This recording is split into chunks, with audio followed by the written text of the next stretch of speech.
Remix. To combine or edit existing materials to produce something new. The term remix originally applied to music. It rose to prominence late last century during the heyday of hip-hop, the first popular music form to incorporate sampling from existing recordings. Early example, the Sugar Hill Gang samples the bass riff from Chic's Good Times in the 1979 hit Rapper's Delight. Now what you hear is not a test, I'm rapping to the beat. And me, the groove, and my friends are gonna try to move your feet.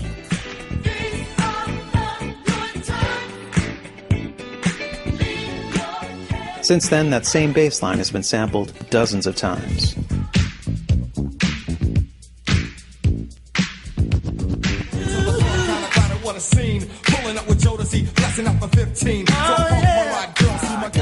Good life, no stripe, real nice. And I'm a papa, my son Trey.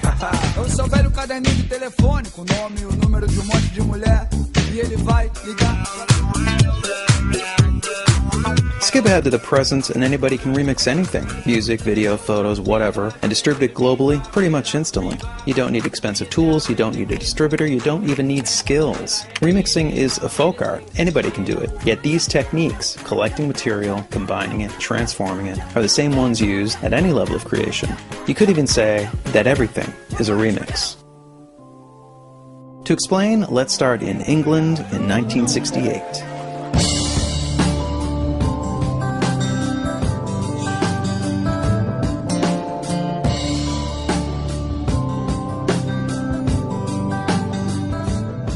Jimmy Page recruits John Paul Jones, Robert Plant, and John Bonham to form Led Zeppelin. They play extremely loud blues music that will soon be known as, wait. Let's start in Paris in 1961. William Burroughs coins the term heavy metal in the novel The Soft Machine, a book composed using the cut-up technique, taking existing writing and literally chopping it up and rearranging it. So in 1961, William Burroughs not only invents the term heavy metal, the brand of music Zeppelin and a few other groups would pioneer, he also produces an early remix. Back to Zeppelin. By the mid-1970s, Led Zeppelin are the biggest touring rock band in America, yet many critics and peers label them as rip-offs. The case goes like this. The opening and closing sections of Bringin' On Home are lifted from a tune by Willie Dixon entitled, not coincidentally, Bringin' On Home. I done bought my ticket. I got my load. The Lemon Song lifts numerous lyrics from Howlin' Wolf's Killin' Floor. I should have quit you.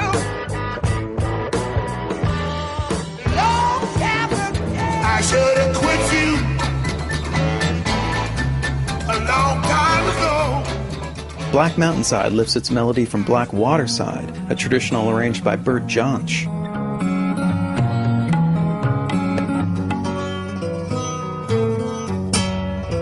Dazed and Confused features different lyrics but is clearly an uncredited cover of the same titled song by Jake Holmes. Oddly enough, Holmes filed suit over 40 years later in 2010. Been dazed and confused for so long, it's not true. I'm dazed and confused, hanging on by a thread. And the big one, Stairway to Heaven, pulls its opening from Spirit's Taurus. Zeppelin toured with Spirit in 1968, 3 years before Stairway was released.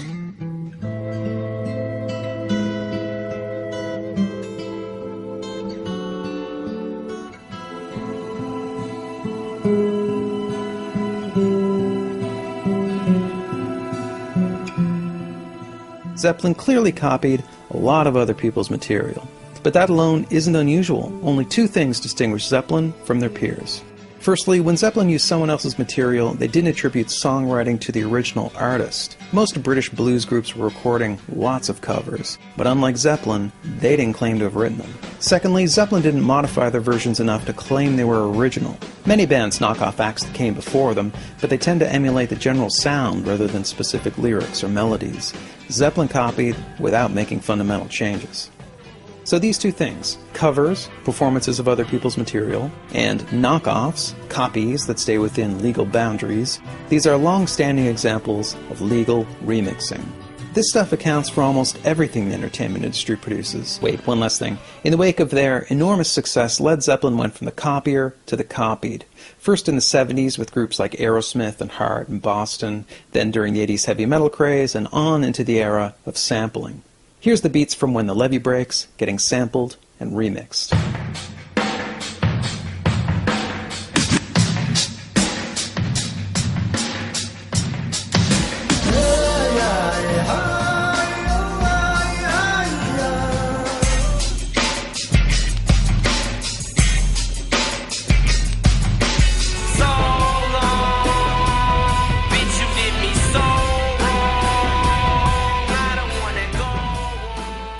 In Zeppelin's defense, they never sued anybody.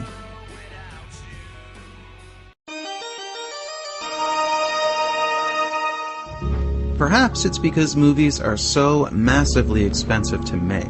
Perhaps it's because graphic novels, TV shows, video games, books, and the like are such rich sources of material. Or perhaps it's because audiences just prefer the familiar.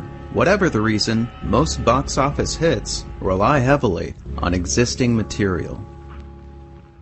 Of the 10 highest grossing films per year from the last 10 years, 74 out of 100 are either sequels or remakes of earlier films or adaptations of comic books, video games, books, and so on.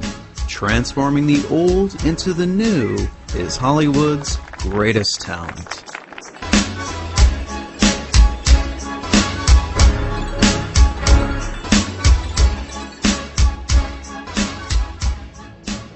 At this point, we've got 3 sequels to a film adapted from a theme park attraction. We've got a movie musical based on a musical which was based on a movie. We've got 2 sequels to a film that was adapted from an animated TV show based on a line of toys. We've got a movie based on 2 books, one of which was based on a blog, which was inspired by the other book that was adapted into the film. Julie and Julia. Do you follow? We've got 11 Star Trek films, 12 Friday the 13th, and 23 James Bonds. We've got stories that have been told, retold, transformed, referenced, and subverted since the dawn of cinema. We've seen vampires morph from hideous monsters to caped bedroom invaders, to campy jokes, to sexy hunks, to sexier hunks. Of the few box office hits that aren't sequels, remakes, or adaptations, the word original wouldn't spring to mind to describe them. These are genre movies, and they stick to pretty standard templates. Genres then break up into subgenres with their own, even more specific conventions. So within the category of horror films, we have subgenres like slasher, zombie, creature feature, and of course, torture porn. All have standard elements that are appropriated, transformed, and subverted. Let's use the biggest film of the decade as an example. Now, it's not a sequel, remake, or adaptation, but it is a genre film, sci-fi, and most tellingly, it's a member of a tiny subgenre where sympathetic white people feel bad about all the murder, pillaging, and annihilation being done on their behalf. I call this subgenre Sorry About Colonialism. I'm talking about movies like Dances with Wolves, The Last Samurai, The Last of the Mohicans, Dune, Lawrence of Arabia, A Man Called Horse, and even Ferngully and Pocahontas. Films are built on other films, as well as on books, TV shows, actual events, plays, whatever. This applies to everything from the lowliest genre film right on up to revered indie fare. And it even applies to massively influential blockbusters, the kinds of films that reshape pop culture. Which brings us to... Even now, Star Wars endures as a work of impressive imagination, but many of its individual components are as recognizable as the samples in a remix. The foundation for Star Wars comes from Joseph Campbell. He popularized the structures of myth in his book, The Hero with a Thousand Faces. Star Wars follows the outline of the monomyth, which consists of stages like the Call to Adventure, Supernatural Aid, the Belly of the Whale, the Road of Trials, the Meeting with the Goddess, and a bunch more. Also huge influences were the Flash Gordon serials from the 30s and Japanese director Akira Kurosawa. Star Wars plays much like an updated version of Flash Gordon, right down to the soft wipes and the opening titles design. From Kurosawa, we get Masters of Spiritual Martial Arts, a low-ranking bickering duo, more soft wipes, a Beneath the Floorboards Hideaway, and a boastful baddie getting his arm chopped off. You just watch yourself. We're wanted men. I have the death sentence on 12 systems.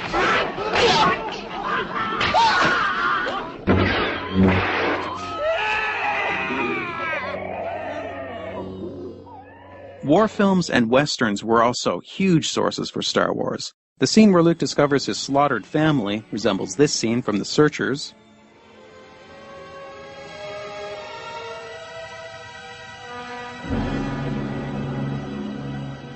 And the scene where Han Solo shoots Greedo resembles this scene from The Good, the Bad, and the Ugly. The climactic airstrikes in the Dam Busters, 633 Squadron, and the bridges at Toko Ri play very similarly to the run on the Death Star. And in many cases, existing shots were even used as templates for Star Wars special effects.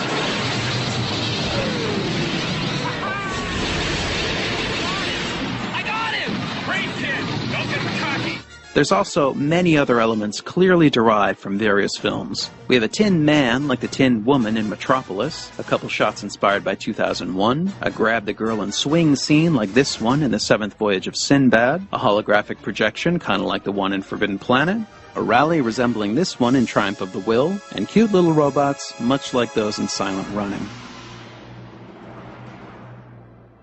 George Lucas collected materials, he combined them, he transformed them. Without the films that preceded it, there could be no Star Wars. Creation requires influence. Everything we make is a remix of existing creations, our lives, and the lives of others. As Isaac Newton once said, we stand on the shoulders of giants, which is what he was doing when he adapted that saying from Bernard de Chartres. In Part 3, we'll further explore this idea and chart the blurry boundary between the original and the unoriginal. George Lucas was the most movie-saturated filmmaker of his era, but that baton has since been passed to Quentin Tarantino's remix master thesis is Kill Bill, which is probably the closest thing Hollywood has to a mashup.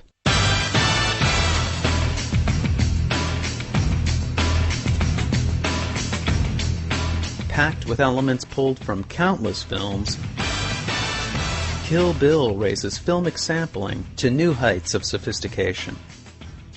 The killer nurse scene in particular is almost entirely a recombination of elements from existing films. The basic action is the same as this scene from Black Sunday, where a woman disguised as a nurse attempts to murder a patient with a syringe of red fluid. Daryl Hannah's eye patch is a nod to the lead character in They Call Her One Eye, and the tune she's whistling is taken from the 1968 thriller Twisted Nerve. Hold tight. Hold tight.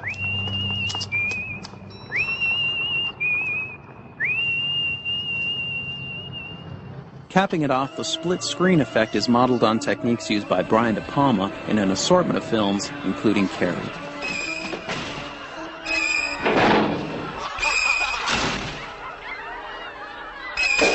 The act of creation is surrounded by a fog of myths. Myths that creativity comes via inspiration, that original creations break the mold, that they're the products of geniuses, and appear as quickly as electricity can heat a filament. But creativity isn't magic.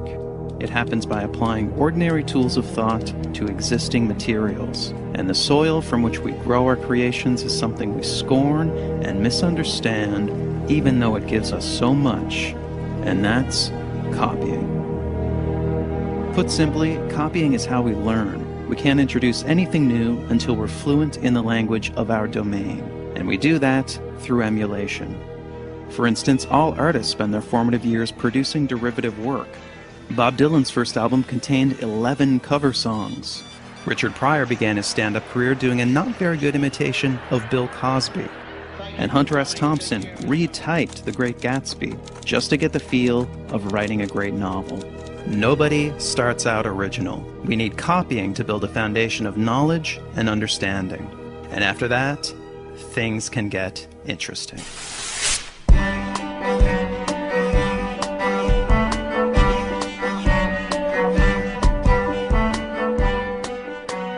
After we've grounded ourselves in the fundamentals through copying, it's then possible to create something new through transformation, taking an idea and creating variations. This is time-consuming tinkering, but it can eventually produce a breakthrough. James Watt created a major improvement to the steam engine because he was assigned to repair a Thomas Newcomen steam engine. He then spent 12 years developing his version. Christopher Latham Scholes modeled his typewriter keyboard on a piano. This design slowly evolved over 5 years into the QWERTY layout we still use today. And Thomas Edison didn't invent the light bulb. His first patent was improvement in electric lamps, but he did produce the first commercially viable one after trying 6,000 different materials for the filament. These are all major advances, but they're not original ideas so much as tipping points in a continuous line of invention by many different people. But the most dramatic results can happen when ideas are combined. By connecting ideas together, creative leaps can be made, producing some of history's biggest breakthroughs. Johann Gutenberg's printing press was invented around 1440, but almost all its components had been around for centuries. Henry Ford and the Ford Motor Company didn't invent the assembly line, interchangeable parts, or even the automobile itself, but they combined all these elements in 1908 to produce the first mass-market car, the Model T. And the internet slowly grew over several decades as networks and protocols merged. It finally hit critical mass in 1991 when Tim Berners-Lee added the World Wide Web. These are the basic elements of creativity: copy, transform, and combine. And the perfect illustration of all these at work is the story of the devices we're using right now. So let's travel back to the dawn of the personal computer revolution and look at the company that started it all. Xerox. Xerox invented the modern personal computer in the early 70s. The Alto was a mouse-driven system with a graphical user interface. Bear in mind that a popular personal computer of this era was operated with switches, and if you flipped them in the right order, you got to see blinking lights. The Alto was way ahead of its time. Eventually, Apple got a load of the Alto and later released not one, but 2 computers with graphical interfaces, the Lisa and its more successful follow-up, the Macintosh. The Alto was never a commercial product, but Xerox did release a system based on it in 1981, the Star 8010. 2 years before the Lisa, 3 years before the Mac. It was the Star and the Alto that served as the foundation for the Macintosh. The Xerox Star used a desktop metaphor with icons for documents and folders. It had a pointer, scroll bars, and pop-up menus. These were huge innovations, and the Mac copied every one of them. But it was the first combination it incorporated that set the Mac on a path towards long-term success. Apple aimed to merge the computer with the household appliance. The Mac was to be a simple device, like a TV or a stereo.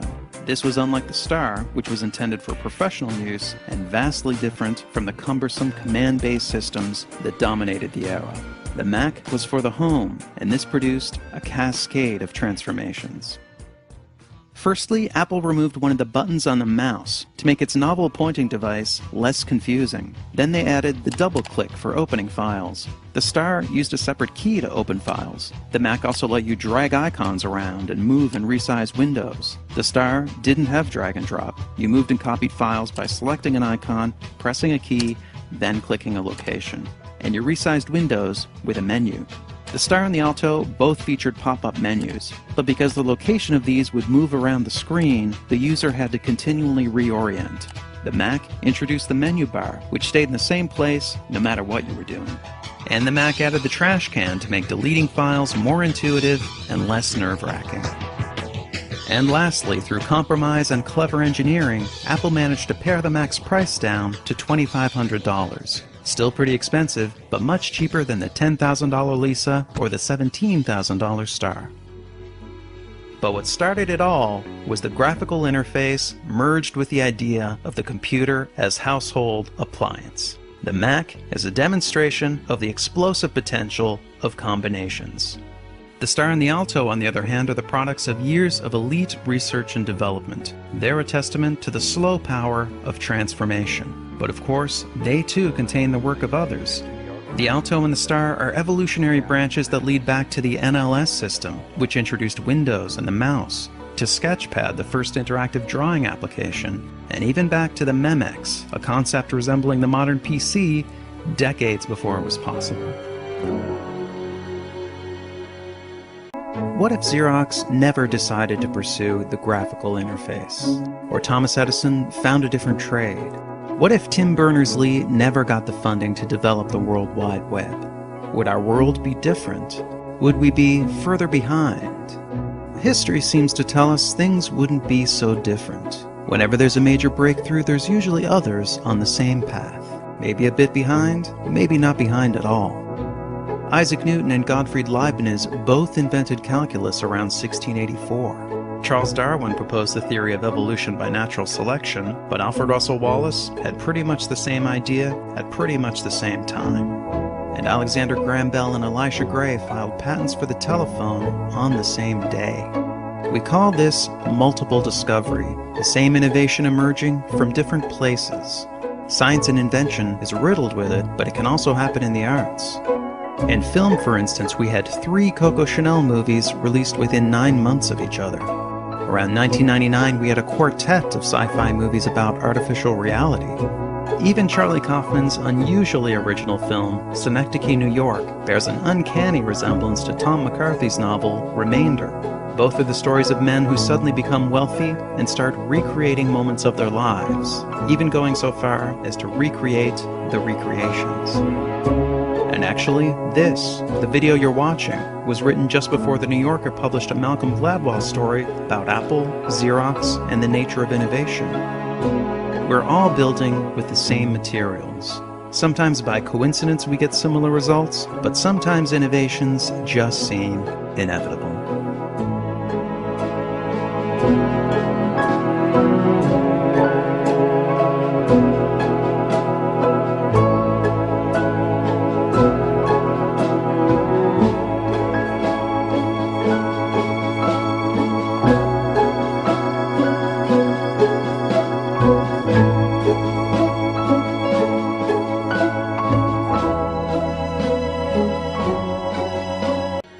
The interdependence of our creativity has been obscured by powerful cultural ideas, but technology is now exposing this connectedness. We're struggling legally, ethically, and artistically to deal with these implications, and that's our final episode, Part 4.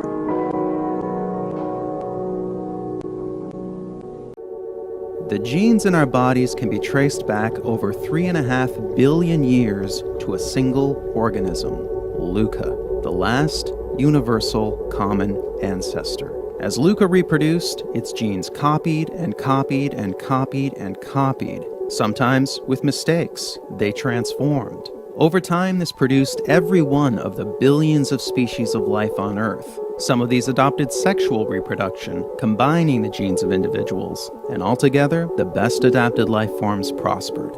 This is evolution. Copy, transform, and combine. And culture evolves in a similar way, but the elements aren't genes, they're memes, ideas, behaviors, skills. Memes are copied, transformed, and combined. And the dominant ideas of our time are the memes that spread the most. This is social evolution. Copy, transform, and combine. It's who we are, it's how we live, and of course, it's how we create. Our new ideas evolve from the old ones. But our system of law doesn't acknowledge the derivative nature of creativity. Instead, ideas are regarded as property, as unique and original lots with distinct boundaries. But ideas aren't so tidy. They're layered, they're interwoven, they're tangled. And when the system conflicts with the reality, the system starts to fail.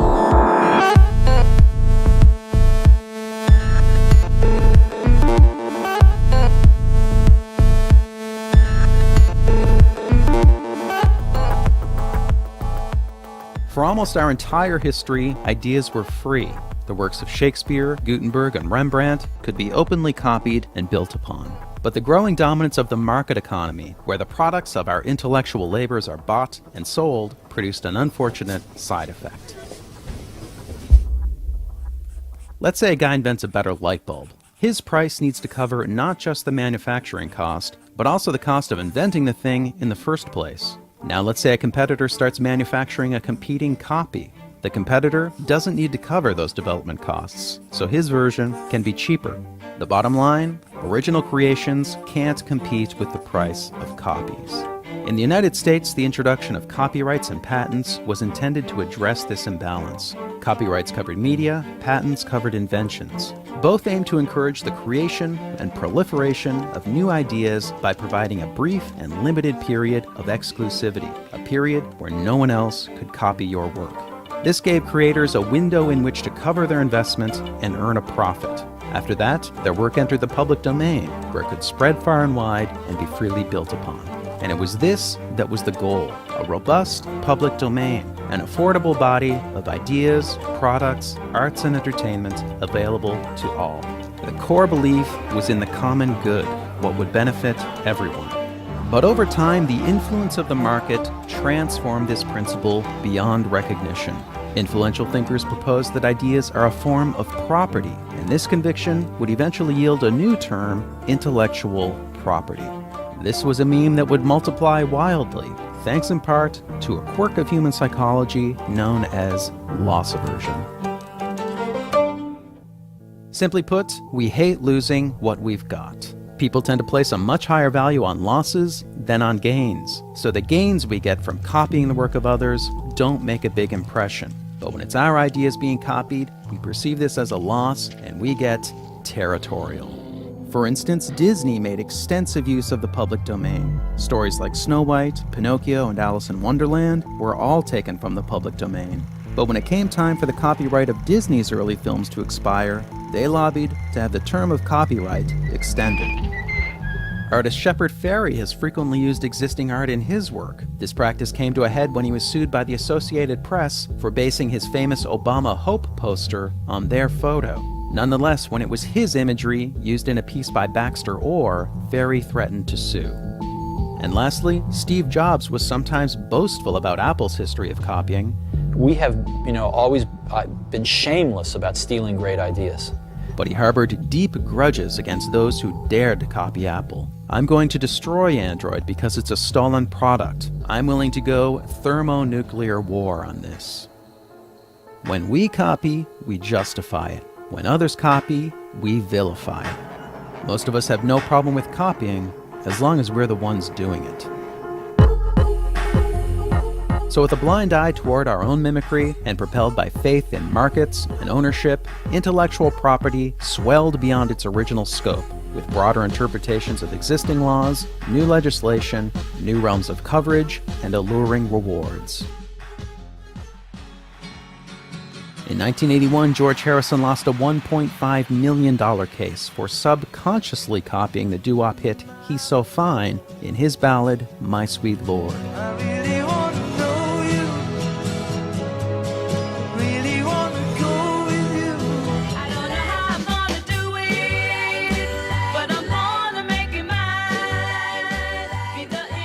Prior to this, plenty of songs sounded much more like other songs without ending up in court. Ray Charles created the prototype for soul music when he based I Got a Woman on the gospel song It Must Be Jesus. There's a man be Jesus, going around be Jesus, taking names be Jesus, oh Lord. Say I got a woman way over town, good to me, oh yeah.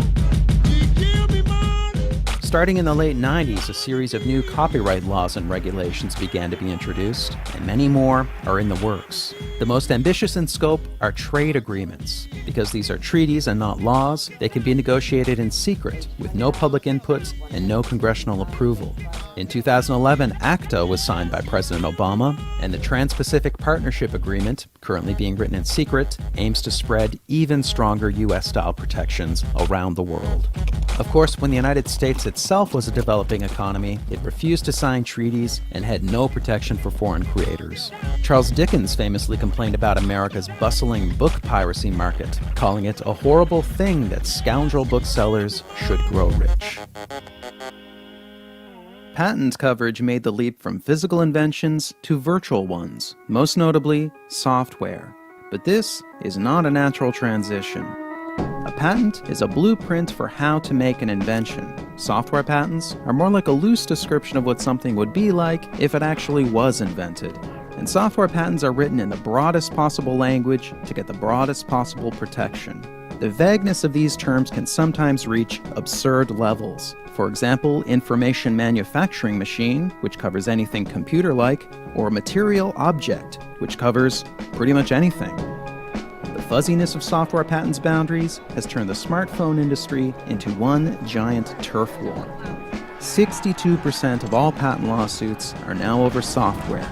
The estimated wealth lost is $500 billion.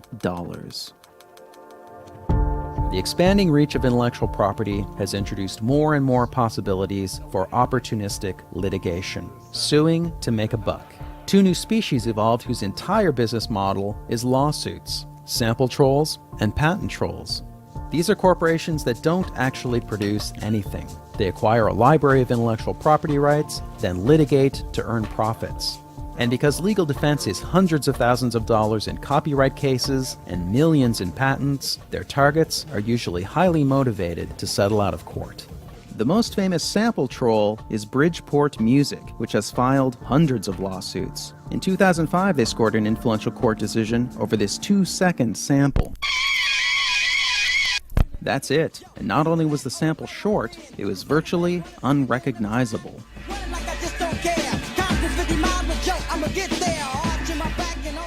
This verdict essentially rendered any kind of sampling, no matter how small, infringing. The sample-heavy musical collages of hip-hop's golden age are now impossibly expensive to create.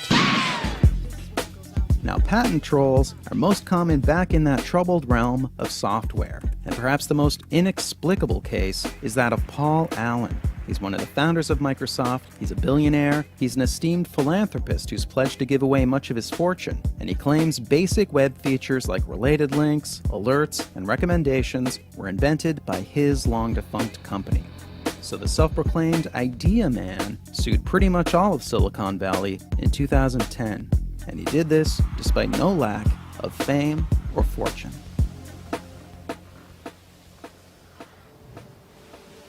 So to recap, the full picture looks like this. We believe that ideas are property, and we're excessively territorial when we feel that property belongs to us. Our laws then indulge this bias with ever-broadening protections and massive rewards. Meanwhile, huge legal fees encourage defendants to pay up and settle out of court. It's a discouraging scenario, and it begs the question, what now?